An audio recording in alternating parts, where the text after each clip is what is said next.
Olá, meus amigos, tudo bem com vocês? Hoje eu quero tratar um assunto que diz respeito por que os adventistas insistem tanto na guarda do sábado. Para tratar esse assunto em específico, eu quero que você acompanhe comigo aqui dois vídeos que vão ilustrar bastante um pouco desse assunto que a gente vai tratar. Por que os adventistas insistem tanto na guarda do sábado, tá bom? Então eu vou pedir para você acompanhar esses dois vídeos aqui comigo. São dois trechos bem curtinhos, são 6 minutos, tá bom? Se você preferir, coloca aqui no YouTube na velocidade de 2x. Eu até recomendo você assistir os nossos vídeos na velocidade de 2x, porque dá para entender bem o que é dito, tá bom? Então acompanha comigo esses dois vídeos e a gente já volta para falar a respeito desse assunto. Por que os adventistas insistem tanto na guarda do sábado, tá bom? E a última implicação que eu queria trazer para nós é que nós devemos guardar o dia de descanso, separá-lo e repousar nele. Note que a separação do sétimo dia foi feita antes da queda, portanto faz parte da criação. É a mais antiga instituição religiosa, na verdade foi a primeira. É a separação desse dia como um dia especial para Deus. Certamente ele foi observado pelos descendentes do homem, pela linhagem de Sete até Noé, e dali pelos patriarcas, até que Deus trouxe sob a forma de lei para a nação de Israel através de Moisés. Esse dia apontava profeticamente e tipologicamente para duas realidades que nós vamos descobrir somente no Novo Testamento. Primeiro, a ressurreição de Jesus Cristo, o Filho de Deus. E a entrada dele no seu repouso, quando ele sobe aos céus e se assenta à direita de Deus, tendo terminado uma obra tão profunda e complexa como a da criação, que é a obra da redenção do ser humano, do povo de Deus. Após o seu trabalho na cruz, ele entra no seu repouso, na ressurreição dos mortos, e se senta à direita de Deus. O sábado aponta profeticamente para a ressurreição de Cristo, a sua exaltação e descanso. E também aponta para aquele repouso final que nos aguarda no fim de tudo. Nós labutamos aqui nesse mundo, nós cansamos aqui nesse mundo, nós trabalhamos aqui nesse mundo, lutamos contra a nossa natureza pecaminosa, somos assediados pelo mundo, pela carne, pelo diabo, a luta é grande, mas Deus tem um repouso preparado para nós. E quem nos diz isso é o escritor da carta aos Hebreus, se referindo a essa passagem, ele diz o seguinte no capítulo 4, do verso 9 a 11: resta um repouso sabático para o povo de Deus, porque aquele que entrou no descanso de Deus, também ele mesmo descansou de suas obras, como Deus descansou das suas. Portanto, esforcemo-nos por entrar naquele descanso. Aquele dia em que Deus descansou e santificou, ele é uma figura do descanso que nos aguarda no novo céu e na nova terra. Quando Cristo voltar e nós formos ressurretos de entre os mortos e finalmente moraremos no novo céu e na nova terra, no paraíso restaurado, onde habita a justiça. É por isso que, como cristãos, nós cumprimos esse mandamento, santificando e descansando no dia do Senhor, no dia da ressurreição de Cristo. No dia da ressurreição de Cristo. É para esse dia da ressurreição de Cristo que esse sábado aqui ele aponta. Portanto, nós cumprimos esse mandamento, repousando, santificando e separando o dia do repouso de Cristo, da sua ressurreição, como sendo o dia do Senhor. Lembrem que a razão pela qual a gente separa esse dia é para que a gente descanse. Essa é a razão principal que é colocada aqui. É claro que cultuar a Deus está atrelado a isso, mas a razão primeira é descansar. E descansar aqui não é só você parar de trabalhar, mas é você também descansar em Deus as suas ansiedades. Não adianta você passar o domingo sem trabalhar, mas a cabeça, ansioso, angustiado, mas é um dia de repouso espiritual também, em que você entrega a Deus as suas angústias, seus questionamentos e seus pedidos. Tira esse dia realmente como sendo um dia separado para a glória de Deus. Era um ano de libertação completa, não só de pessoas, como também de coisas. Mas, em segundo lugar, era um ano sem esforço ou trabalho. E aqui nós precisamos entender algo.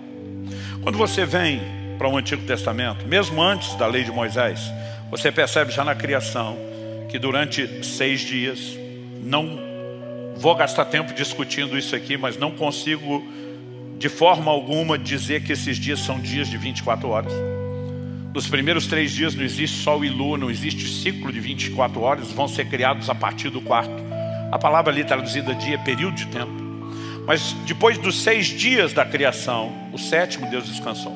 E a Bíblia diz que esse 7º dia também não terminou, que nós vamos entrar no descanso de Deus, que ele dura até hoje. Portanto, se pelo menos 4 dos 7 dias não são de 24 horas, eu não vejo necessidade nenhuma de brigar por uma tentativa de dizer que são de 24 horas. Mas a verdade é que Deus pega um de 7 e ele diz: isso aqui está santificado para o descanso. Depois, na lei de Moisés, isso é incorporado no decálogo, nos 10 mandamentos, e se torna um dos principais mandamentos. 6 dias você trabalha, ao 7º você descansa. Deus nunca limitou o sábado só aos dias semanais. 6 anos se cultiva a terra, no 7º ano se descansa. Agora a pergunta é, no Novo Testamento, na Nova Aliança, no tempo que nós vivemos hoje, debaixo da obra de Cristo, o sábado ainda é uma ordenança a ser guardada? Isso tem gerado muita discussão no meio teológico. Alguns se levantam e dizem: não, o fim da lei é Cristo. Tem outros grupos que querem preservar o sábado, que criaram algumas definições para tentar justificar a sua passada. Não, o fim da lei é Cristo, é lei cerimonial, mas lei moral permanece. Eles decidiram que lei moral são os 10 mandamentos, e se o sábado está nos 10 mandamentos, ele deveria vir. Mas o Novo Testamento não sustenta isso. Em Colossenses, no capítulo 2, nos versos 16 e 17, Paulo diz assim: portanto, que ninguém julgue vocês por causa de comida e bebida, ou dia de festa, ou lua nova, ou sábados, porque tudo isso tem sido sombra das coisas que haviam de vir. Ele menciona claramente comida, bebida, festa, aí ele fala de sábados, e diz: ninguém julgue vocês por isso. Se esse é o mandamento que passou para o Novo Testamento, Paulo vai dizer: ó, se você não está obedecendo, ninguém te julga. É quase a mesma coisa que ele falou: ó, se você andou matando alguém por aí, ninguém te julga, você está na liberdade. Como é que ele falaria uma coisa dessa? Ele diz: ninguém te julgue, porque ele não está tratando como mandamento da nova aliança, ele está tratando como uma sombra de bens vindouros. Aliás, Hebreus 10:1 diz a mesma coisa: a lei não tem imagem exata das coisas, e sim a sombra de bens vindouros. Bem, meus amigos, você viu aí 2 trechos de 2 pregações, uma do Augustus Nicodemos, outra do Luciano Subirá, pessoas que são bastante admiráveis, são pregadores, são expositores, as pessoas ali, de fato, ouvem o que esses homens de Deus pregam, tá bom? Agora, o grande ponto que a gente precisa tratar aqui é: será que eles estão corretos nessa abordagem que eles utilizaram? O que que você acha? Eu quero saber o seu comentário aqui embaixo, tá bom? O que que você acha aí da mensagem do Augustus Nicodemos? O que que você acha que o Luciano Subirá trouxe aí? Deixa aqui nos comentários que eu vou ter o maior prazer em ler o seu comentário. Dito isto, meus amigos, eu quero apresentar para vocês aqui 12 objeções com relação ao sábado, tá certo? 12 objeções dos cristãos com relação à guarda do sábado. E isso também vai responder por que que os adventistas insistem tanto na guarda do sábado. E eu quero compartilhar com vocês aqui um texto bíblico, porque essas 12 objeções, elas precisam ser apresentadas de maneira com embasamento, com fundamento bíblico, tá certo? Então aqui, ó, 12 objeções dos cristãos ao sábado como o dia do Senhor. A primeira objeção é: o sábado foi estabelecido como dia de adoração para os judeus. A segunda: o que foi estabelecido na criação foi o princípio de um dia em 7, conforme até o Luciano abordou. O sábado faz parte da lei cerimonial e por isso foi abolido na cruz. O Luciano também enfatizou esse ponto. Jesus aboliu o sábado. Jesus deu apenas 2 mandamentos para o cristão. Jesus, pela sua ressurreição, estabeleceu o domingo como dia de adoração. Aqui já faz mais parte da abordagem do Augustus. Os cristãos gentios foram dispensados de obedecer à lei no Concílio de Jerusalém. A nova aliança anula a lei e, portanto, anula o sábado. O cristão não está mais sujeito a um dia para santificar. Ele santifica todos os dias para o Senhor. Os apóstolos já santificavam o domingo como dia de adoração. O apóstolo João teve a revelação no dia do Senhor, domingo, o que prova a mudança do dia do Senhor. E o último argumento aqui, a última objeção, é: santificar o sábado não é importante. Tá bom? Então nós temos 12 objeções aqui dos cristãos com relação ao sábado como o dia do Senhor. E antes da gente entrar em cada um desses tópicos, eu quero convidar você para uma palavra de oração, tá certo? Então feche seus olhos, vamos orar ao nosso bom Deus. Grandioso Deus, queremos te agradecer pelo privilégio que nós temos de estudar a tua palavra e conhecer a tua verdade. Pedimos a iluminação do teu Santo Espírito e que ele nos traga convicção de qual é a tua vontade para a nossa vida. Pedimos tudo isso em nome do Senhor Jesus. Amém. Meus amigos, então a primeira objeção. O sábado foi estabelecido como dia de adoração apenas para quem? Para os judeus. Tá bom? Essa é uma objeção frequente que as pessoas utilizam para não santificar o sábado. Só que quando nós vamos para a palavra de Deus, ela traz respostas para a gente contrárias a essa afirmação. Lá em Gênesis, no capítulo 2, verso 1 e 3, por exemplo, diz o seguinte: assim os céus e a terra e todo o seu exército foram acabados. E havendo Deus acabado no dia sétimo a obra que fizera, descansou no sétimo dia de toda a sua obra que tinha feito. E abençoou Deus o dia sétimo e o santificou, porque nele descansou de toda a sua obra que Deus criara e fizera. Logo na criação, Deus estabelece o sábado, o sétimo dia, com 3 marcas distintas dos outros dias da semana. Quais são elas? Deus, ele santifica, abençoa e ele também descansa, que significa o quê? Ele cessou o seu trabalho.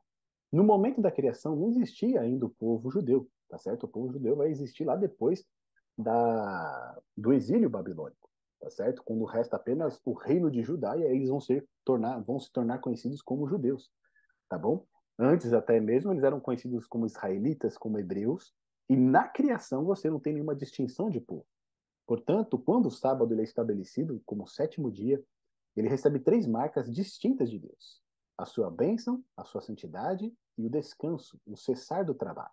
Então, nesse momento, não existe aqui nenhum judeu, tá certo? Então, o sábado ele foi estabelecido lá na criação, bem antes de surgir o povo judeu. Em Gênesis, no capítulo 26, verso 5, diz o seguinte: porquanto Abraão obedeceu a minha voz e guardou o meu mandado, os meus preceitos, os meus estatutos e as minhas leis. Então, aqui diz que até mesmo Abraão, ele guardou a lei de Deus. E nós sabemos que o sétimo dia, ele faz parte da lei de Deus. Ele está no centro da lei de Deus. Tá certo? Santificar o sétimo dia, o dia de sábado. E aqui diz que Abraão, ele próprio, ele o quê? Obedeceu a lei do Senhor, ou seja, o próprio Abraão, ele também santificou o sábado. Tá bom? Isso até é um argumento que o Augusto Nicodemos ele vai utilizar na sua exposição, tá certo? Né? Desde da criação até Noé e adiante, todos eles ali guardaram, santificaram o sábado como o dia do Senhor. E por último, tem um argumento no Novo Testamento, quando o próprio Salvador, o próprio Cristo, ele vai dizer lá no Evangelho de Marcos, no capítulo 2, verso 27 e 28, que diz: o sábado foi feito por causa do homem, e não o homem por causa do sábado. Assim, o Filho do homem até o sábado é o Senhor. Então, o próprio Senhor Jesus aqui, ele aponta para a criação. E ele diz: o sábado, como dia de adoração, como dia de santificação, foi estabelecido por causa de quem? Do homem, e não por causa do judeu. Tá bom? Então, a primeira objeção que nós temos aqui com relação a guardar o sábado, santificar o sábado como dia do Senhor, que ele foi estabelecido apenas para os judeus, ela cai por terra justamente com esses argumentos bíblicos. Tá bom? Um segundo ponto da objeção. A segunda objeção: o sábado ele foi estabelecido, o que foi estabelecido na criação não foi o sábado, mas sim o princípio de um dia em 7. Então esse é um argumento, por exemplo, que o Luciano Subirá ele vai utilizar, tá certo? Foi estabelecido um princípio de um dia em 7, você separar, você santificar para Deus. Mas a Bíblia ela é muito clara e taxativa com relação a isso. O que existe estabelecido por Deus como um dia de santificação, um dia de adoração, não é um princípio de 1 em 7, mas o sábado. Isso é observado lá em Gênesis, no capítulo 2, verso 1 a 3, quando diz: e abençoou Deus o dia sétimo. Tá certo? Então ele fez questão de deixar claro que não é um dia em 7, mas é o sétimo dia, o último dia da semana. Tá bom? Em Êxodo, no capítulo 16, a gente tem ali a experiência, né, do maná com o povo de Deus, e vai ser muito mais claro ali. Né? E aconteceu que ao sexto dia colheram pão em dobro, 2 homens para cada um, e todos os príncipes da congregação vieram e contaram a Moisés. E ele lhes disse: isso é o que o Senhor tem dito. Amanhã é repouso, o santo sábado do Senhor. Ou seja, no sexto dia eles colhiam em dobro, porque no sétimo dia não cairia o maná no sétimo dia. Portanto, eles tinham uma consciência muito clara, né, de qual era o sétimo dia e qual era o dia que é o santo sábado do Senhor. tá certo? É o dia 7º. Então não é um princípio em 6. Né? Até o Luciano ele vai comentar ali na sua pregação que ele não concorda com essa ideia de uma criação literal em 7 dias, em 6 dias, com o 7º dia de repouso, tá certo? E aí, por mais que ele não concorde com isso, né, esses outros textos deixam muito claro aqui que existiu uma semana assim, que essa semana ela é literal, né, e que o sábado ele é o 7º dia, tá certo? Então, mesmo que ele não acredite ali em 7 dias, em 6 dias literais da criação, através de outros textos bíblicos, a gente chega a essa conclusão de que o sábado é o 7º dia. Portanto, até em Neemias, né, você vai ver ali o próprio Neemias ali trabalhando essa questão do sábado que o povo havia abandonado. Depois disse o seguinte, olha: então disse Moisés: comei-o hoje, porquanto hoje é o sábado do Senhor, ou seja, o 7º dia. Hoje não achareis no campo. 6 dias o colhereis, mas o 7º dia é o quê? É o sábado. Tá certo? Então Deus ele é muito claro naquele propósito que ele nos dá. Deus ele não iria estabelecer um dia, santificar esse dia, abençoar esse dia, separar esse dia para uso santo e deixar ali, né, de uma maneira que a gente pudesse interpretar de qualquer jeito, ou até mesmo escolher um entre sete, tá bom? Deus determinou claramente qual é o 7º dia. O 7º dia é o sábado. Em Êxodo, no capítulo 20, né, no próprio decálogo ali, a gente também vai ter: lembra-te do dia de sábado para o santificar. 6 dias trabalharás e farás toda a sua obra, mas o 7º dia é o sábado do Senhor teu Deus. Tá bom? Depois ele vai dizer o porquê, né? Porque em 6 dias fez o Senhor os céus e a terra, o mar e tudo que neles há, e ao 7º dia descansou. Portanto, abençoou o Senhor o dia de sábado e o santificou. Então, se resta ainda alguma dúvida que o Senhor criou todas as coisas em 6 dias, aqui o mandamento ele é muito claro, tá certo? Em 6 dias fez o Senhor os céus e a terra, ou seja, esses 6 dias são literais, tá certo? Então, se existir alguma dúvida aí pelas palavras do Luciano, eu acredito até que a repetição do mandamento, ela é clara. Deus criou todas as coisas em 6 dias e no 7º abençoou, santificou e descansou. Então, com isso, a segunda objeção também, ela já não tem apoio bíblico, tá certo? A terceira objeção que nós temos é: o sábado faz parte da lei cerimonial e por isso foi abolido na cruz. Então, nós temos alguns textos também que falam um pouco a respeito disso. Por exemplo, Colossenses capítulo 2, versos 14 e 17, diz, né? Havendo riscado a cédula que era contra nós nas suas ordenanças, a qual de alguma maneira nos era contrária, e atirou do meio de nós, cravando-a na cruz. E despojando os principados e potestades, os expôs publicamente, e deles triunfou em si mesmo. Portanto, ninguém vos julgue pelo comer ou pelo beber, ou por causa dos dias de festa, ou da lua nova, ou dos sábados, que são sombras das coisas futuras, mas o corpo é de Cristo. Tá bom? Aqui também um argumento, tanto Augusto Nicodemos ele defende esse argumento, como Luciano Subirá também vai defender esse argumento, e tantos outros. Mas a grande pergunta que nós temos que fazer aqui é: o que foi cravado na cruz? Tá bom? Será que foi a lei de Deus que foi cravada na cruz? Porque o que está escrito aqui é o seguinte: havendo riscado a cédula que era contra nós nas suas ordenanças, tá certo? Ordenanças é diferente de lei. Você pode ter a lei, no caso do decálogo, a lei moral, e você pode ter um desdobramento dessa lei em ordenanças que vão funcionar até respectivo momento, tá certo? Elas vão servir até determinado momento. Por exemplo, hoje nós sabemos que nós não precisamos mais sacrificar um cordeiro para a remissão do pecado. Por quê? Porque o Cristo, o Cordeiro de Deus, ele já morreu para pagar o preço dos nossos pecados. Portanto, as ordenanças de se realizar sacrifícios para a remissão de pecados, ela não é mais necessária. E aqui as ordenanças que Paulo vai tratar em Colossenses são exatamente essas, tá certo? Que fazem parte da lei cerimonial. Como assim faz parte da lei cerimonial? Olha só, existe uma regrinha que nós encontramos lá em Levítico 23. Ali em Levítico 23, você vai ter todas as ordenanças do Senhor, tá bom? Toda a lei cerimonial. E o sábado, ele também é apresentado como uma ordenança do Senhor, como uma festa do Senhor.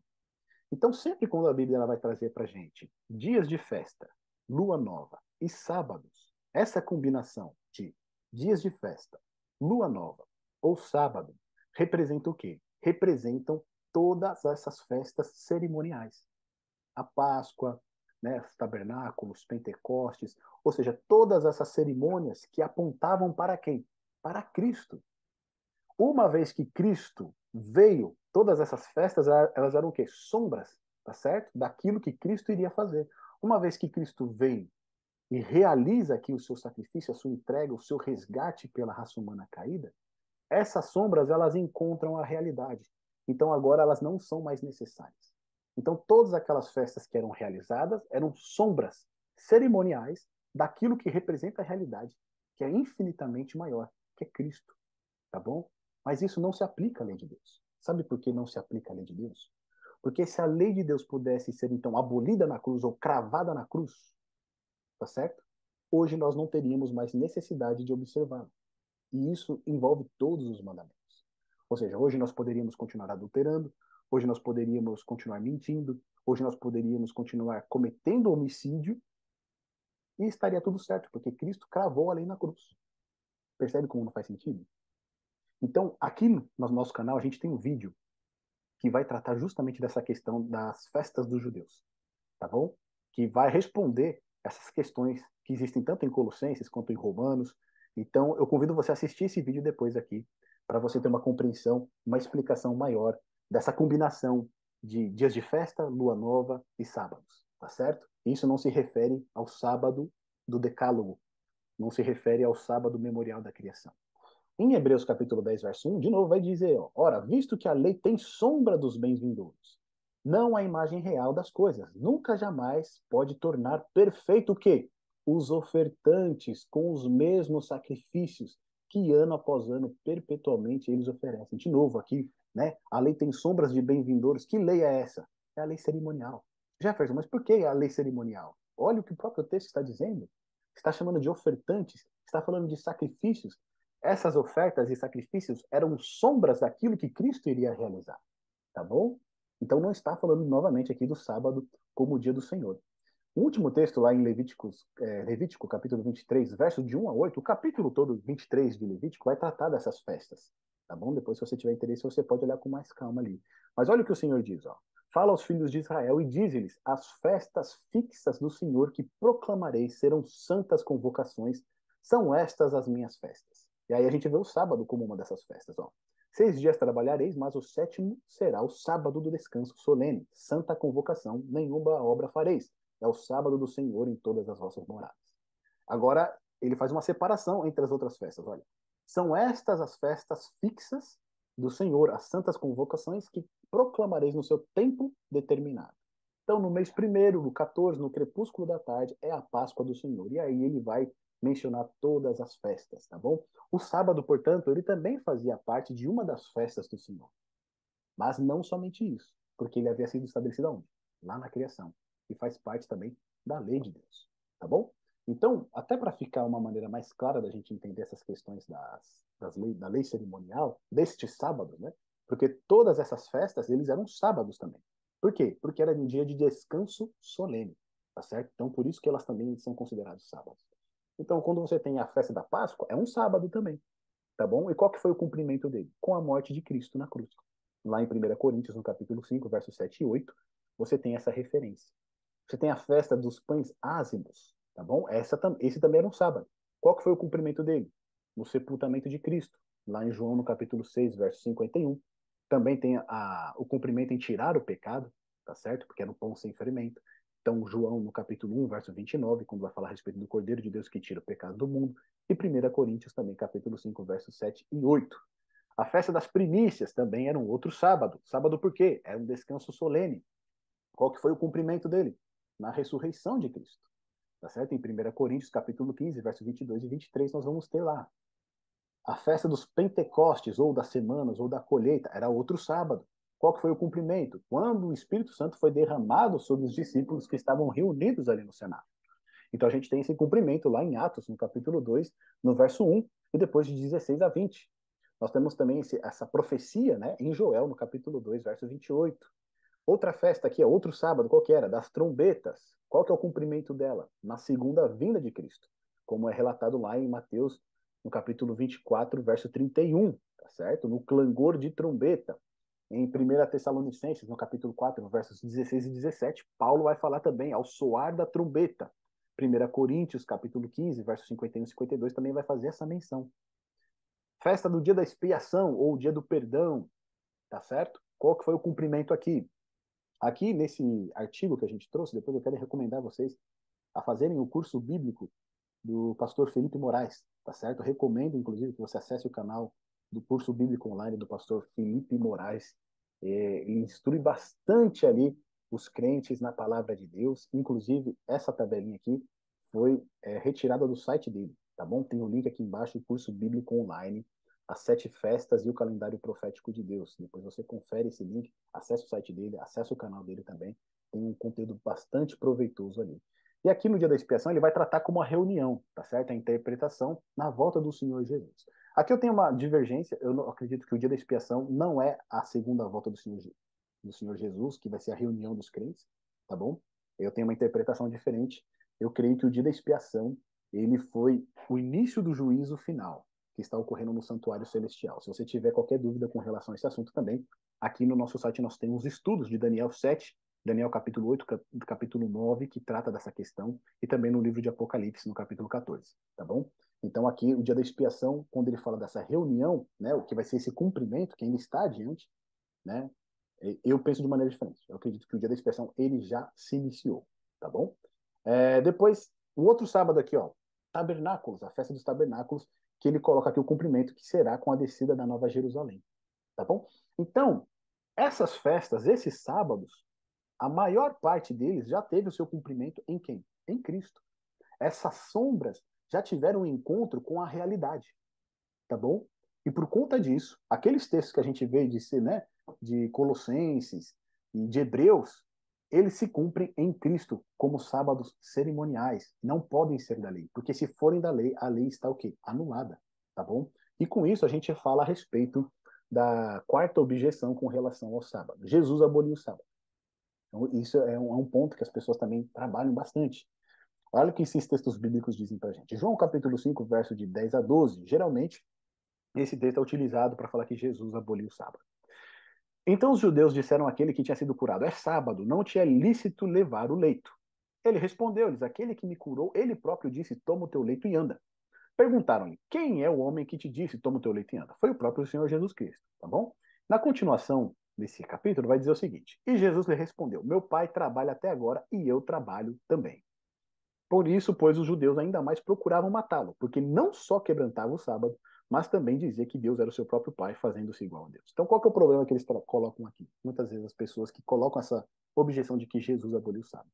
Dizem que Jesus, pelo fato de estar trabalhando assim como pai, ele demonstrou que o sábado já não era mais o dia para ser santificado, já não era mais o dia que havia sido separado por Deus. Mas nada mais longe da verdade do que esse comentário. Por quê? Olha que coisa interessante. De que maneira Cristo estava trabalhando? Se nós vermos os versos anteriores, Cristo trabalhou de que maneira?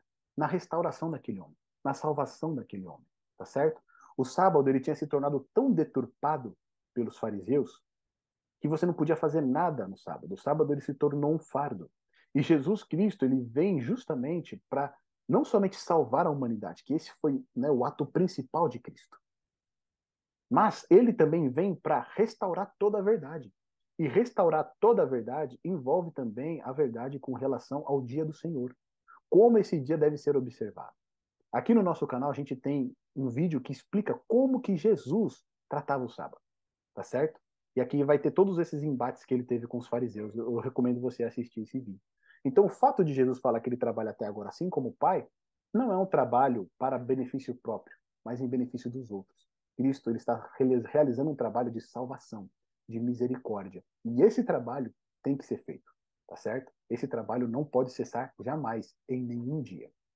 Um outro texto também vai dizer lá em Mateus capítulo 5, versos 17 e 19, o próprio Salvador ele vai dizer: não cuideis que vim destruir a lei ou os profetas, não vim abrogar, mas cumprir. Ou seja, ele não veio para destruir a lei, ele não veio para abolir a lei, nem mesmo o sábado. Porque em verdade vos digo que até que o céu e a terra passem, nem um jota ou um tio jamais passará da lei, sem que tudo seja cumprido. Qualquer, pois, que violar um destes mandamentos, por menor que seja, e assim ensinar aos homens, será chamado menor no reino dos céus. Aquele, porém, que os cumprir e ensinar será chamado grande no reino dos céus. Então, muito cuidado com aquilo que nós ensinamos, tá certo? Aqui vale o conselho do apóstolo Tiago, que nem todos se tornem mestres, porque pela nossa língua nós daremos conta daquilo que nós falamos, daquilo que nós ensinamos, tá bom? Depois, Hebreus capítulo 4, verso 14 e 16, vai dizer o seguinte, ó. Visto que temos um grande sumo sacerdote, Jesus, Filho de Deus, que penetrou nos céus, retenhamos firmemente a nossa confissão. Porque não temos sumo sacerdote que não possa compadecer-se das nossas fraquezas, porém que, como nós, em tudo foi tentado, mas sem pecado. Se Jesus Cristo tivesse transgredido o sábado, ele teria o quê? Pecado. E se ele tivesse pecado, ele não poderia ser o nosso representante. Ele não poderia ter tomado o nosso lugar. Tá bom? Então, a própria declaração de que Jesus Cristo ele foi tentado em todas as coisas, mas não pecou, revela que ele não transgrediu o sábado, assim como os fariseus queriam colocar, e assim como muitas pessoas querem ensinar hoje. Tá bom? Então, Jesus ele não aboliu o sábado, porque ele mesmo disse que ele não veio destruir a lei, mas cumprir. O que Cristo fez foi colocar o sábado no seu devido lugar, um dia de misericórdia, um dia de salvação. A quinta objeção que nós temos é Jesus deu apenas 2 mandamentos para o cristão, tá certo? Muitos advogam essa ideia de que hoje em dia o cristão ele só precisa obedecer a 2 mandamentos, amar a Deus e amar ao próximo. Então, muitos advogam essa questão, e aí a gente tem alguns textos bíblicos que dizem o seguinte, ó, o próprio Senhor diz lá em João capítulo 14, verso 15, se me amais, guardai os meus mandamentos. Agora, quais mandamentos? Somente os 2 ou todos? E se são todos, quais todos são esses? Tá certo? Toda a lei que foi escrita por Moisés ou a lei moral que foi entregue no Sinai? Olha o que diz João 14, 21. Aquele que tem os meus mandamentos e os guarda, esse é o que me ama. E aquele que me ama será amado de meu Pai, e eu amarei e me manifestarei a ele. Então, novamente, Jesus ele enfatiza o fato de que quando nós declaramos que amamos a ele, nós também precisamos juntos guardar a sua palavra e os seus mandamentos.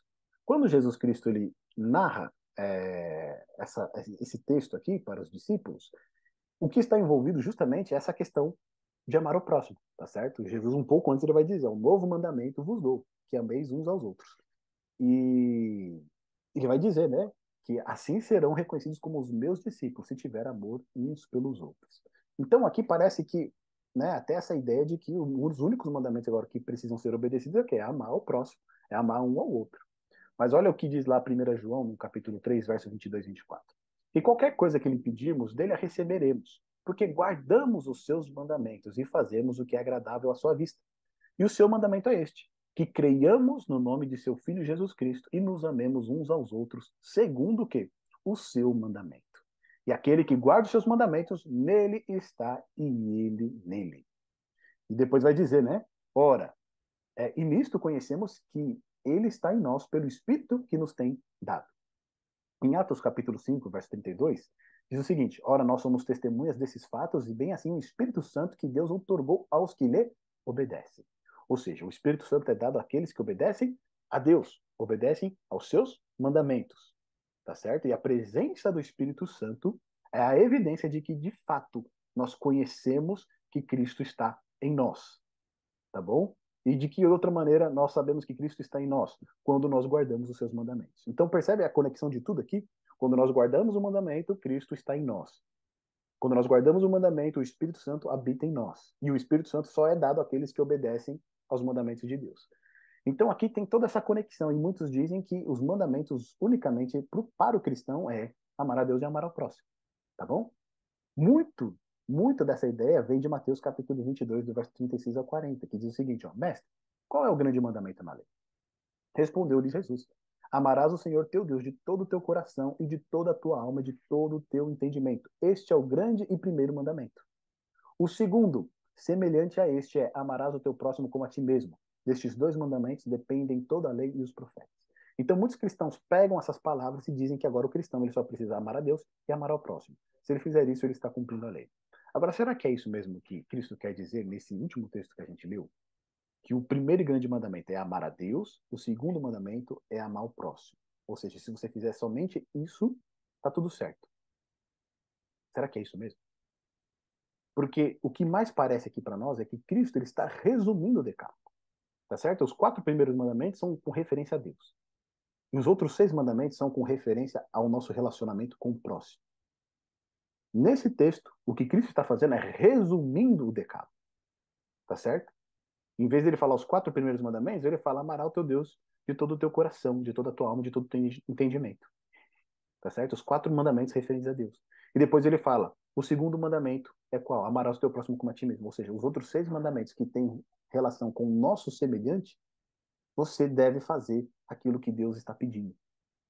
Então ele resume os 10 mandamentos em 2, tá bom? Mas aqui permanece os 10. Ele resume os 10 mandamentos em 2. Mas a essência, ela ainda existe, tá certo? A essência ali são os 2. Mas se a gente abrir esses 2 mandamentos, a gente volta aos 10 mandamentos. Ou seja, então Cristo aqui, ele não está descartando os demais mandamentos, tá certo? Ele está resumindo. E esses 2 mandamentos que o cristão precisa observar, de fato, ele precisa observar esses 2 mandamentos. No entanto, eles são a essência dos 10 mandamentos, tá bom? Então, continua ainda essa validade para o cristão. A sexta objeção é: Jesus, pela sua ressurreição, tá bom? Estabeleceu o domingo como dia de adoração. Essa é a sexta objeção. Só que quando a gente vai para os evangelhos, por exemplo, se a gente pega o evangelho de Lucas, que foi escrito anos depois da ressurreição de Cristo, como é que ele tratava o domingo? Será que ele já tratava o domingo como o dia do Senhor? Porque quando ele vai escrever o seu evangelho, lá em Lucas 23, por exemplo, olha o que ele diz, ó. E era o dia da preparação, aqui falando com relação à sexta-feira. E amanhecia o sábado. E as mulheres que tinham vindo com ele da Galiléia seguiram também e viram o sepulcro e como foi posto o seu corpo. E voltando elas, prepararam especiarias e ungüentos. E no sábado repousaram conforme o mandamento. Então, mesmo escrevendo depois da ressurreição, Lucas ele não dá nenhuma atenção especial para o domingo, tá certo? Ele coloca aqui o sábado conforme o mandamento, ou seja, o mandamento está em vigor, a santidade do sábado ainda está em vigor. E mais para frente ainda, né, no seu capítulo 24, ele vai falar assim, ó, a respeito do domingo. E no primeiro dia da semana, muito de madrugada foram elas ao sepulcro, levando as especiarias que tinham preparado e algumas outras com elas. Ou seja, essa ideia então de que a ressurreição de Cristo inaugurou agora um novo dia de adoração, ela cai por terra, porque Lucas, escrevendo anos após a ressurreição de Cristo, trata o domingo como o primeiro dia da semana e não como o dia do Senhor. Tá bom? Mas quando ele vai falar com relação ao sábado, ele fala: repousaram conforme o mandamento. Em João, no capítulo 20, no verso 1, olha só, e no primeiro dia da semana, Maria Madalena foi ao sepulcro de madrugada, sendo ainda escuro, e viu a pedra tirada do sepulcro. Ou seja, ele não confere, nem o apóstolo João, ele confere honra especial alguma ao domingo. Ele trata apenas como o primeiro dia da semana, como sempre foi tratado na palavra de Deus. Tá bom? Então, esse argumento, né, que aí o Augusto Nicodemos ele vai defender de que pela ressurreição de Cristo agora nós temos um novo dia do Senhor, esse dia agora é o domingo, ou a santidade do sábado agora é transferida para o domingo, ela não tem base bíblica, tá certo? O sétimo argumento é: os cristãos gentios foram dispensados de obedecer à lei no Concílio de Jerusalém, tá certo? O Concílio de Jerusalém, lá no capítulo 15, foram definidas algumas questões ali que os crentes gentios deveriam, né, obedecer, e, não e ali muitos advogam que essas são as ordenanças que os cristãos hoje devem obedecer, tá bom? Então, olha só o que diz lá em Atos, no capítulo 15.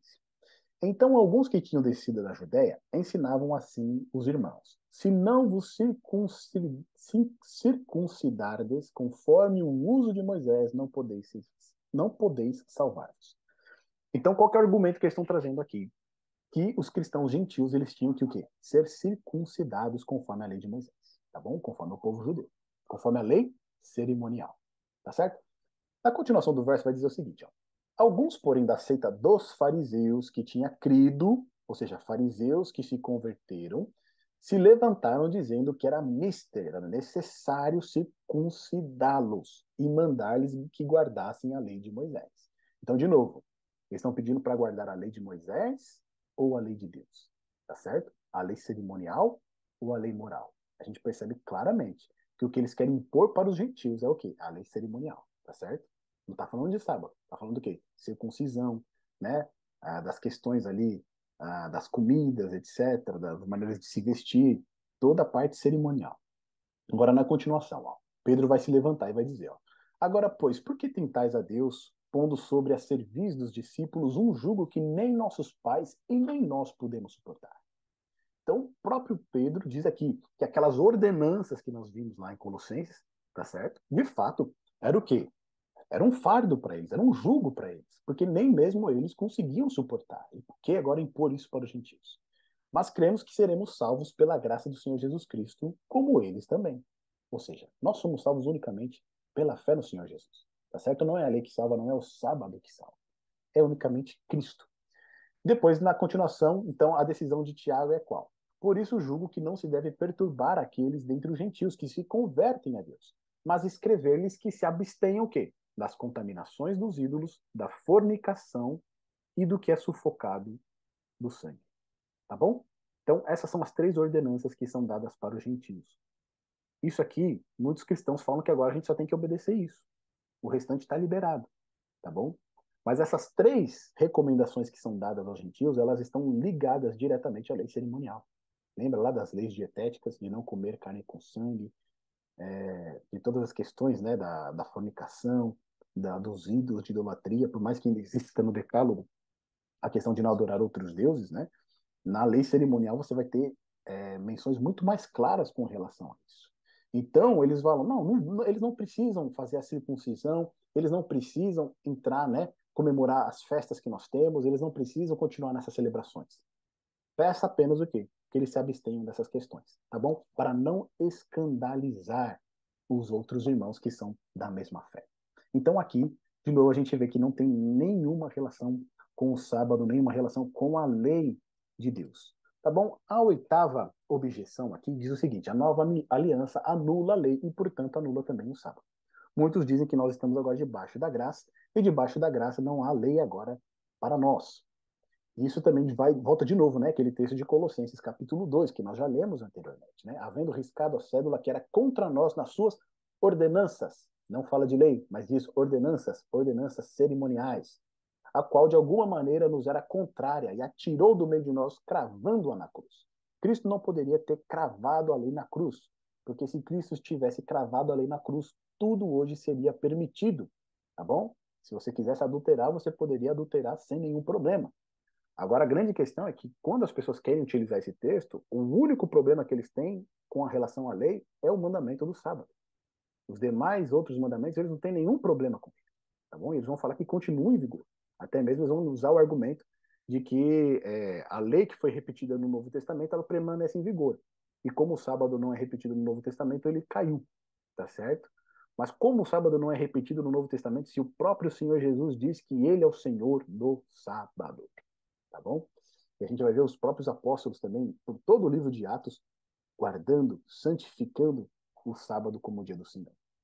Depois, então, a gente tem o texto de Romanos, olha só, capítulo 3, verso 28 a 31, que vai dizer o quê? Concluímos, pois, que o homem é justificado pela fé, sem as obras da lei. É porventura Deus somente dos judeus? E não é também dos gentios? Também dos judeus, dos gentios, certamente. Visto que Deus é um só, que justifica pela fé a circuncisão e por meio da fé a incircuncisão. Anulamos, pois, a lei pela fé? De maneira nenhuma. Antes estabelecemos a lei. Então, olha aqui, o próprio Paulo ele vai dizer: nós vamos anular então a lei pela fé? De maneira nenhuma. Antes nós fazemos o quê? Confirmamos a lei. Que lei é essa? Não pode ser a lei cerimonial, porque a lei cerimonial, de fato, apontava para Cristo e foi cravada na cruz. Então se trata da lei moral, tá bom? Então, o sábado, como parte integrante da lei moral, ele precisa ser o quê? Estabelecido. O próprio apóstolo vai dizer: estabelecemos o quê? A lei. Tá certo? E ele não pode se contradizer. Né? Então, quando muitos dizem lá que em Colossenses o apóstolo escreveu falando que, né, a lei foi cravada na cruz e agora aqui ele diz que estabelecemos a lei, existe uma contradição. E a gente sabe que a Bíblia ela não se contradiz. Em Hebreus, no capítulo 8, no verso 10 a 11, de novo, né? Olha lá o que é dito, né? Nessa epístola. E aqui o apóstolo, né? Ele vai parafrasear um texto de Jeremias. Olha que interessante que diz aqui, ó. Porque esta é a aliança que depois daqueles dias farei com a casa de Israel, diz o Senhor. Que aliança é essa? A aliança dos últimos dias, o Novo Testamento. E o que consiste essa aliança? Ó, porei as minhas leis no seu entendimento e em seu coração as escreverei. Agora, que lei é essa que Deus vai colocar na nossa mente e no nosso coração? É a lei cerimonial? De maneira alguma. Se trata da sua lei moral, tá certo? Os seus mandamentos, eles estarão agora o quê? Inscritos na nossa mente e no nosso coração. Um outro texto também de Hebreus, capítulo 10, ele repete essa mesma ideia lá de Jeremias. Olha lá. Porei as minhas leis em seus corações e as escreverei em seus entendimentos. Esta é a aliança que farei com eles depois daqueles dias. Ou seja, na nova aliança, na aliança trazida por Cristo, a lei continua em vigor. E mais ainda, a norma da lei, ela aumenta. Porque agora a lei ela é escrita onde? Não mais em pedras, mas na nossa mente e no nosso coração, tá bom? Então a nova aliança, ela não pode anular a lei, nem o sábado. Uma outra objeção que tem com relação ao sábado é: o cristão não está mais sujeito a um dia para santificar. Ele santifica todos os dias para o Senhor. Você já viu isso? Né? Texto de Romanos, capítulo 14. Então, nós não estamos mais presos a um dia, tá bom? Nós santificamos todos os dias para o Senhor. Então, essa questão de separar um dia para o Senhor, ter um dia para santificar, para adorar a Deus, não é tão importante assim. Olha o que Romanos diz para a gente aqui, ó. Romanos 14, versos 5 a 7. Um faz diferença entre o dia e dia, mas outro julga iguais todos os dias. Cada um esteja inteiramente seguro em sua própria mente. Aquele que faz caso do dia, para o Senhor o faz, e o que não faz caso do dia, para o Senhor o não faz. O que come para o Senhor, come, porque dá graças a Deus. E o que não come para o Senhor, não come, e dá graças a Deus. Porque nenhum de vós vive para si, e nenhum morre para si. Assim que não nos julguemos mais uns aos outros. Antes seja o vosso propósito, não por tropeço ou escândalo ao irmão. Eu sei e estou certo no Senhor Jesus que nenhuma coisa é de si mesma imunda, a não ser para aquele que a tem por imunda. Para esse é imunda.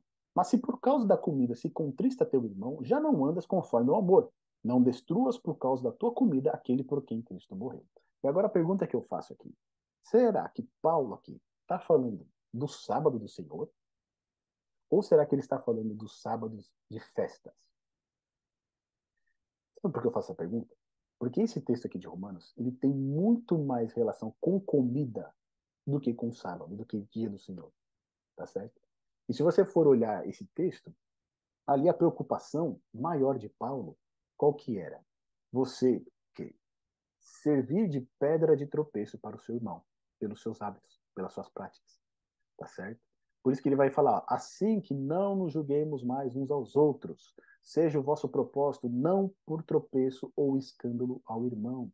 Ou seja, se você acha que uma comida é imunda, né?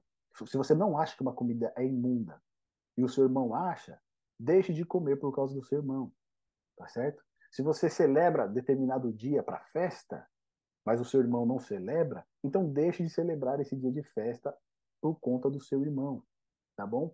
O texto em si, ele está muito mais relacionado a essa questão de você servir de pedra de tropeço por conta de alguns hábitos, de algumas tradições, e não tem nenhuma relação com o sábado como o dia do Senhor. Não tem nenhuma relação com a lei de Deus, tá bom? Então essa ideia de usar esse texto para falar que agora o cristão ele santifica todos os dias, ele não está mais preso a um dia, ela cai totalmente por terra, porque esse não é o tema central dessa passagem de Romanos, tá bom? A décima objeção que a gente tem com relação ao sábado como dia do Senhor. Os apóstolos já santificavam o domingo como dia de adoração. Esse é um argumento que eles utilizam, tá bom? Só que quando a gente vai para todo o Novo Testamento, não existe nem mesmo a palavra domingo. Você não encontra a palavra domingo no Novo Testamento, é sempre o primeiro dia. E nenhuma honra foi conferida ao domingo também. Se você observar, lá na criação, Deus ele coloca três marcas especiais sobre o sétimo dia. Qual que é? Ele abençoa, santifica e descansa nesse dia. Se a gente esperasse que Cristo fosse agora tornar o primeiro dia da semana ou domingo algo em tamanha importância igual ao sábado, a única coisa que se espera é que Cristo daria um mandamento direto também com relação ao domingo, tá certo? Ou seja, esse é o dia em que eu ressuscitei, eu abençoo esse dia, eu santifico esse dia e agora guardem esse dia. O mínimo que iria se esperar de Cristo era isso, tá certo? Que ele desse uma nova ordenança, porque até então o sábado sempre foi o dia que foi separado por Deus para ser santo. Então, quando a gente vai para o Novo Testamento, Olha as referências que nós temos com relação ao domingo, tá bom? Que muitos utilizam aqui para defender que o domingo já era o dia de adoração. No primeiro dia da semana, ou seja, não diz o dia do Senhor, estando nós reunidos com o fim de partir o pão, Paulo, que devia seguir viagem no dia imediato, exortava-os e prolongou o discurso até meia-noite. Então, o que nós temos aqui? Um encontro de Paulo com os crentes ali, acho que acredito que seja em Éfeso, não me lembro agora. Não, acho que não é Éfeso, não. Esqueci agora. Esqueci qual que era o encontro que Paulo teve aqui.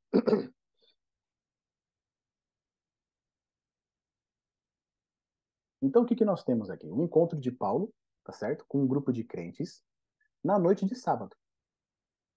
Por que que é na noite de sábado?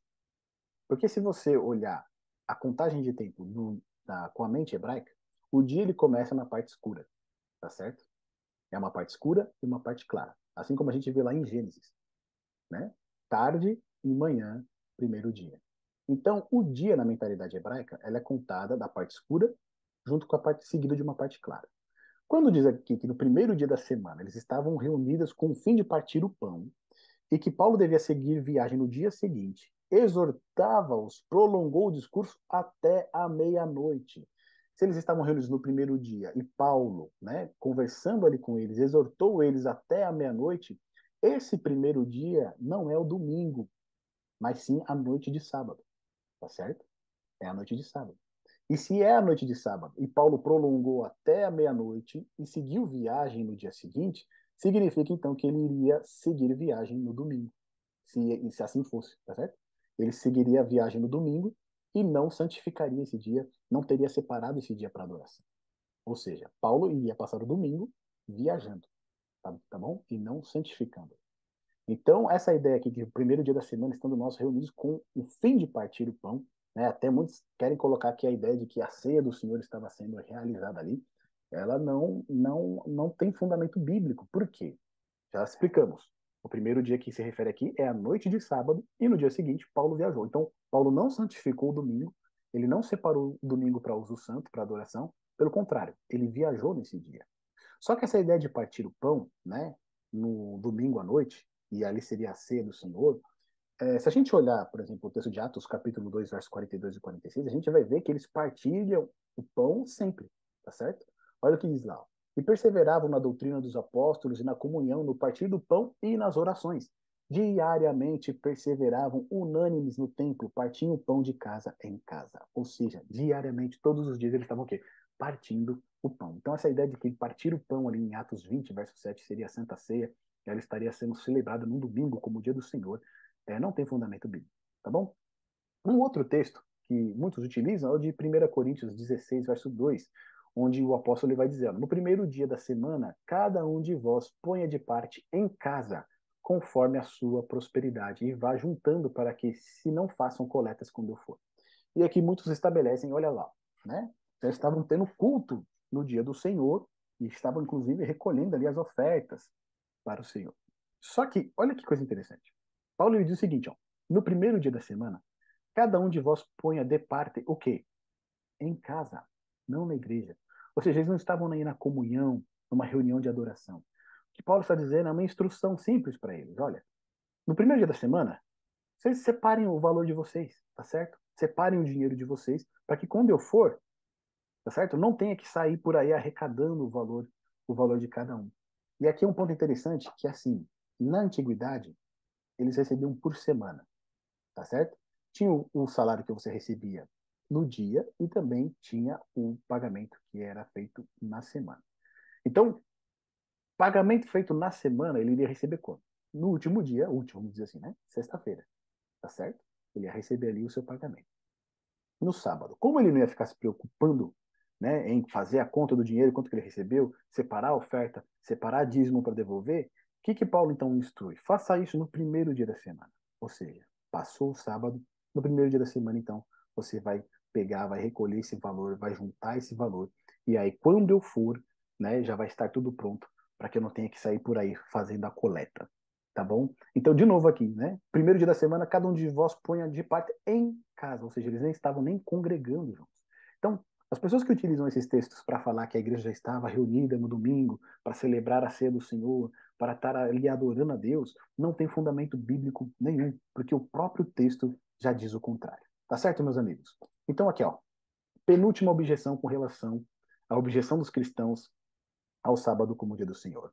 O apóstolo João teve a revelação do dia do Senhor, tá certo? O domingo, o que prova a mudança do dia do Senhor, do sábado para o domingo. Então, o texto utilizado geralmente é o de Apocalipse, capítulo 1, verso 10, onde diz: Achei-me em espírito no dia do Senhor e ouvi por detrás de mim grande voz como de trombeta. Ou seja, achei-me em espírito no dia do Senhor. E aqui a gente tem um ponto. Muita dessa interpretação, ela vem da tradução católica, tá bom? Tem uma tradução católica que diz que achei-me em espírito no dia de domingo, tá bom? Eles nem colocam o dia do Senhor, eles colocam o dia de domingo. Então, muita dessa interpretação vem dessa tradução católica. O outro ponto também, o comentário bíblico de Matthew Henry, ele também fala que o dia do Senhor é o domingo. Tá bom? Mas a gente tem um problema aqui. Por quê? O dia do Senhor aqui ele pode ter duas interpretações, dois significados. Um, o dia do juízo de Deus, que é conhecido como o dia do Senhor, tá certo? Ou o sábado, que é conhecido como o dia do Senhor também na Bíblia. Tá bom? Então, aqui no nosso estudo, a gente faz referência a esses dois dias: o dia escatológico e o dia do Senhor, como o mandamento de Deus, memorial da criação. Qual dia é esse que João está? Será que é no dia do juízo? Não, não pode ser o dia do juízo. Por quê? Porque depois mesmo de estar ali na ilha de Patmos, João continuou vivendo. Tá bom? Então, achei-me em espírito no dia do Senhor, só pode ter um outro significado. Qual que é? O sábado. Lembrando que João, ele é judeu, tá certo? Ele mantinha um ensinamento bíblico.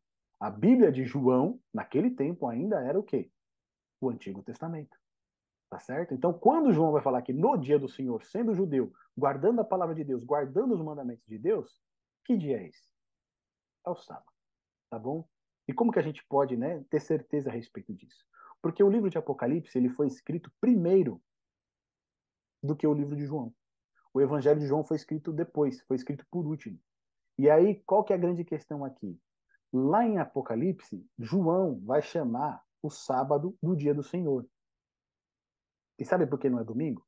Porque quando ele escreve o seu evangelho, olha como ele trata o domingo. E no primeiro dia da semana, Maria Madalena foi ao sepulcro de madrugada, sendo ainda escuro, e viu a pedra tirada do sepulcro. Ele não diz que Maria Madalena foi no dia do Senhor ao sepulcro. Ele diz que foi no primeiro dia da semana. Tá bom? A última objeção com relação a objeção com relação ao sábado como o dia do Senhor, né? A última objeção, a 12ª é: santificar o sábado não é importante. Existem muitos cristãos que seguem aquela linha de que todos os dias agora são para o Senhor e nós não temos obrigação nenhuma de santificar nenhum dia, tá bom? Todos os dias são do Senhor. Se você quiser santificar o sábado, ok. Se você quiser santificar o domingo, não tem problema. Você escolhe o dia que você quer santificar. Mas quando nós vamos para a palavra de Deus, e aqui respondendo à pergunta por que os adventistas insistem na guarda do sábado, olha que coisa interessante que está escrito no livro de Apocalipse, que é o livro que trata dos últimos eventos da história da Terra. Em Apocalipse, no capítulo 12, verso 17, diz o seguinte: Irou-se o dragão contra a mulher e foi pelejar com o restante da sua descendência, os que guardam os mandamentos de Deus e têm o testemunho de Jesus, e se pôs em pé sobre a areia do mar. Aqui no nosso canal a gente tem um estudo completo de Apocalipse e você vai desvendar todos estes símbolos do livro de Apocalipse, tá bom? Quem que é o dragão? Nós sabemos que é o diabo, Satanás, tá certo? Porque no próprio capítulo 12 diz que esse dragão é o diabo, Satanás. E ele está irado contra a mulher. Quem que é a mulher? Sabemos que pela interpretação bíblica, a mulher também é uma referência ao povo de Deus, à igreja. Então, Satanás está irado contra a mulher e ele vai lutar contra a descendência da mulher. Quem que é essa descendência? Os que guardam os mandamentos de Deus e têm o testemunho de Jesus. Agora, se eles guardam os mandamentos de Deus, quais mandamentos eles guardam? 9 mandamentos ou os 10 mandamentos? Tá certo? Então, Satanás ele está irado contra aqueles que guardam os mandamentos de Deus, os 10 mandamentos. E agora a minha pergunta é: será que muita dessa aversão que as pessoas têm com relação ao sábado, será que muito dessas, como a gente pode dizer assim, infâmias, né, que são lançadas contra aqueles que guardam o sábado, será que não faz parte dessa ira do dragão? Porque ele está irado contra aqueles que guardam os mandamentos de Deus, inclusive o sábado. Será que parte desses ataques, dessas injúrias, dessas mentiras que são, essas acusações que são levantadas contra aqueles que guardam o sábado, não fazem parte da ira do dragão? E a gente percebe que nos últimos dias ele vai estar irado contra aqueles que guardam os mandamentos de Deus e não contra aqueles que pisam os mandamentos de Deus, ainda que seja um mandamento só. Tá bom? Depois em Apocalipse, no capítulo 14, do verso 9 a 12, olha de novo ali que é dito para nós. Ó. Seguiu-se a estes outro anjo, o terceiro, dizendo em grande voz: se alguém adora a besta e a sua imagem e recebe a sua marca na fronte ou sobre a mão, ele vai enfrentar o quê? A ira de Deus. Tá bom? E no final vai dizer o seguinte: aqui está a perseverança dos santos. Quem são os santos? Os que guardam os mandamentos de Deus e a fé em Jesus. De novo, aqui existe um contraste. Aqueles que recebem a marca da besta vão enfrentar a ira de Deus. Mas aqueles que guardam os mandamentos de Deus, esses são considerados o quê? Os santos que perseveram juntamente com a fé do Senhor Jesus Cristo. Eles são salvos pela fé em Jesus, tá certo? Pela fé de Jesus, e eles também guardam os mandamentos. Porque o próprio Salvador disse: se me amais, guardareis os meus mandamentos. E o último texto de Apocalipse, no capítulo 22, verso 14, tem uma divergência de tradução que diz o seguinte, ó: bem-aventurados aqueles que lavam as suas vestiduras no sangue do Cordeiro, para que lhes assista o direito à árvore da vida e entrem na cidade pelas portas. Na tradução em King James, esse verso está diferente. Ele não está bem-aventurados aqueles que lavam as suas vestiduras, mas está bem-aventurados aqueles que guardam os seus mandamentos. Tá bom? Essa tradução ela é um pouco complicada no grego porque as palavras são semelhantes. A maioria prefere aqueles que lavam as suas vestiduras. Mas a gente percebe também que no livro de Apocalipse, se fosse ainda essa tradução, né, bem-aventurados aqueles que guardam seus mandamentos, ela não estaria em contradição com o restante do livro, tá bom? Porque nós vimos aqui, tanto em Apocalipse 14 quanto Apocalipse 12, que aqueles que guardam os mandamentos de Deus, de fato, eles estão ali despertando a ira de Satanás. Tá bom, meus amigos? Então, respondendo à pergunta, por que os adventistas insistem tanto na guarda do sábado? Principalmente nos dias que nós estamos vivendo. Porque santificar o sábado é importante. Satanás ele está irado contra aqueles que santificam o sábado. Satanás está irado contra aqueles que ensinam que observar o sábado, santificar o sábado como o dia do Senhor, que o Senhor próprio estabeleceu e se declarou ser o Senhor desse dia, ele está irado contra essas pessoas. E se você ainda tem alguma dúvida com relação se o dia que você deve observar é o sábado ou se é o domingo, meu amigo, eu peço para que você, através desse estudo que nós fizemos aqui, em oração, peça a direção de Deus, tá bom? Porque, de fato, é importante sim. O sábado não vai salvar ninguém. Isso nós temos plena certeza, porque o único que salva é o Senhor Jesus Cristo.